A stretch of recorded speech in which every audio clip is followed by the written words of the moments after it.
तीन मछलियाँ। किसी गांव में एक बहुत बड़ा तालाब हुआ करता था। उस तालाब में ढेर सारी मछलियाँ रहती थीं। उन्हीं मछलियों में तीन मछलियाँ ऐसी थीं जो एक दूसरे की बहुत गहरी दोस्त थीं। पहली मछली बहुत ज्यादा समझदार और बुद्धिमान थी। दूसरी मछली अपना हर एक काम कल पर छोड़ देती थी और आज को बड़े मजे से एंजॉय करती थी। तीसरी मछली हमेशा भाग्य पर ध्यान देती थी। उसे ऐसा लगता था कि जो होना है वह होकर ही रहेगा। व्यर्थ में हाथ पैर मारने का कोई फायदा नहीं है। तीनों मछली दोस्त बहुत मजे से एक साथ मिलजुल कर रहती थीं। एक दिन की बात है, जब पहली मछली तालाब के किनारे छोटी मछलियों को खाने के लिए इधर उधर घूम रही थी, तभी उसने एक मछुआरे को किसी अन्य मछुआरे से यह कहते हुए सुना कि इस गांव का यह तालाब बहुत ही ज्यादा अच्छा है। यहाँ की मछली बहुत ही स्वादिष्ट होती है और कई प्रकार की मछलियाँ यहाँ पर पाई जाती हैं। ऐसा कहते हुए उसने दूसरे दिन अपने साथी के साथ तालाब में मछली पकड़ने के लिए आने की बात कही। पहली मछली जब मछुआरे की यह बात सुनती है तो वह बहुत ज्यादा घबरा जाती है और तुरंत अपने दोस्तों के पास जाकर उन्हें मछुआरे की बात बताती है।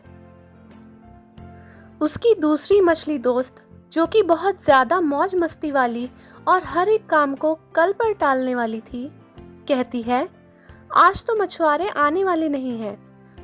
हम कल यह तालाब छोड़कर नहर के सहारे किसी दूसरे तालाब में चले जाएंगे। इस पर तीसरी मछली, जो भाग्य पर हमेशा विश्वास रखती थी, उसने कहा कि वह कई सालों से इस तालाब में रह रही है। कई मछुआरे आते हैं और जाते हैं। आज तक ऐसा कुछ नहीं हुआ और यदि ऐसा होता भी है तो जो नसीब में होगा देखा जाएगा।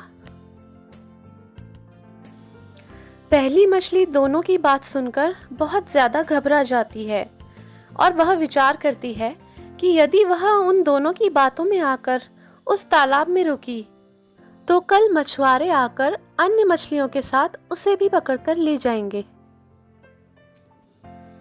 इसलिए उसने अकेले ही दूसरे तालाब में जाने के लिए नहर का रास्ता पकड़ लिया। दूसरा दिन आया और मछुआरे तालाब से इन सभी मछलियों को पकड़ लेते हैं और अपने साथ लेकर बाजार में बेचने के लिए चले जाते हैं। इस पर दूसरी और तीसरी मछली अपनी पहली मछली दोस्त की बात ना मानकर बहुत पछताती हैं और अपने किए पर खुद को कोसती हैं, क्योंकि यदि वे अपनी पहली दोस्त की बात मानती और बुद्धिमानी के साथ दूसरे तालाब में चली जाती तो आज उनकी जान बच जाती। सीख: हमें कभी भी कोई भी काम कल पर नहीं छोड़ना चाहिए और ना ही भाग्य के ऊपर भरोसा करके बैठे रहना चाहिए। हमारे सामने जो भी समस्याएं आए उसका हमें डट के बुद्धिमानी के साथ सामना करना चाहिए।